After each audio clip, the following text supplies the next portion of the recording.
ഹരി ഓം. 30-ാം ശ്ലോകം. മുമുക്ഷുത്വത്തിനെ കുറിച്ച് തന്നെയാണ് പറയണത്. മുമുക്ഷുത്വത്തിന്റെ ഫുട് നോട്ടാണ് 29, 30 ശ്ലോകങ്ങൾ. ഏതയോർമന്ദതാ യത്ര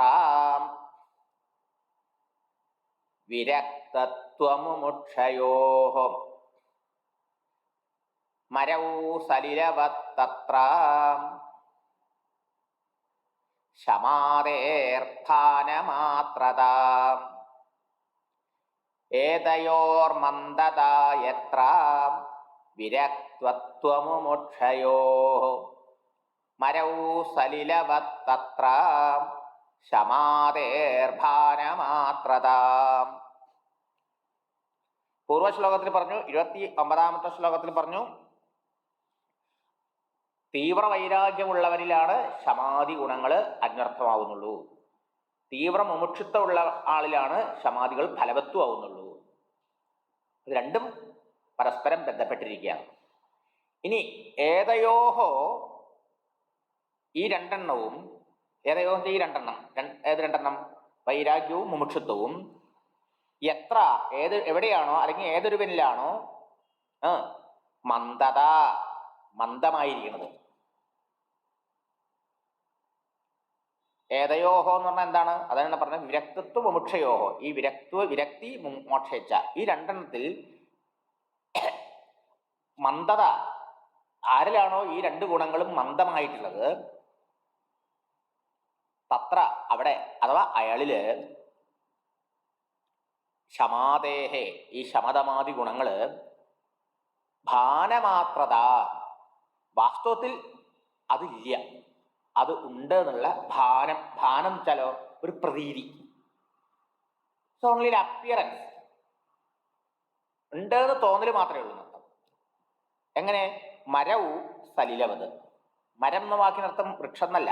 മരം എന്ന് പറഞ്ഞാൽ മരുഭൂമി എന്നർത്ഥം. മരുഭൂമിക്കാണ് മരം എന്ന് പറയാം. മരം ഇവിടെ മരവും, മരത്തിൽ എന്ന് വെച്ചാൽ മരുഭൂമിയില്, ഡിസർട്ടില്. സലിലവത് വെള്ളം, സലിലം വെച്ചാൽ വെള്ളം, വെള്ളം ഉണ്ട് എന്ന് തോന്നല് പോലെ.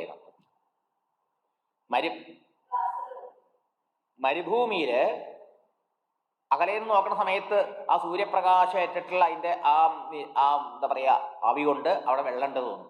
പക്ഷെ അവിടെ എത്ര നമ്മൾ പോയി കഴിഞ്ഞ് എത്ര ദൂരം സഞ്ചരിച്ചാലും ഒരു തുള്ളി വെള്ളം കാണാൻ പറ്റില്ല.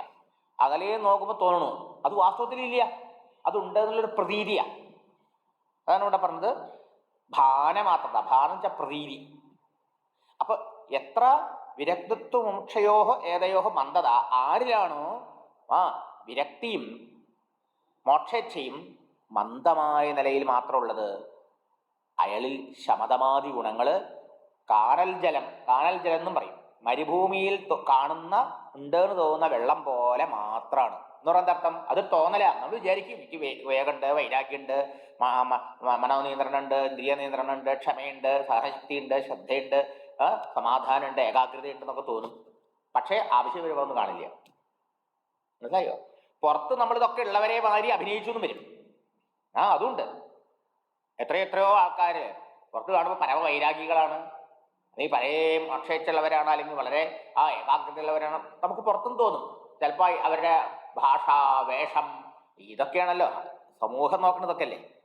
ജാട ഉണ്ടെങ്കിലാണ് ഈ പബ്ലിക് ഭ്രമിക്കുക. മനസ്സിലായോ?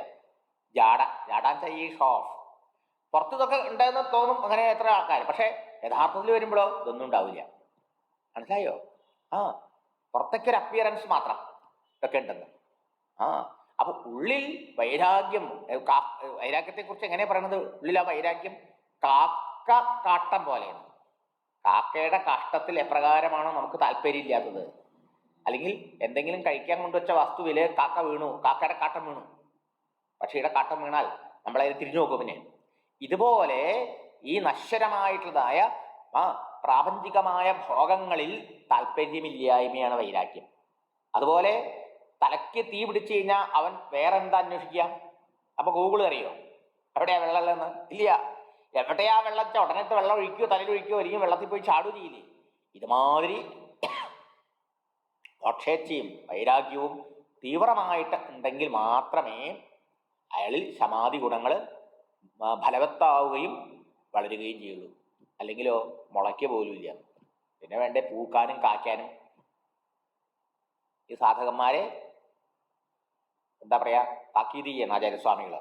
അതുകൊണ്ട് വളരെ ശ്രദ്ധിക്കണം. നമുക്ക് തോന്നും ഓ നമുക്കിതൊക്കെ ഉണ്ട്, വിവേക വൈരാഗ്യാദികൾ ശമതമാദികളൊക്കെ ഉണ്ട് എന്ന് തോന്നും. പക്ഷെ ആക്ച്വലി അതില്ല. ആണ് മരവും സലിലവത് എന്ന് പറഞ്ഞത്.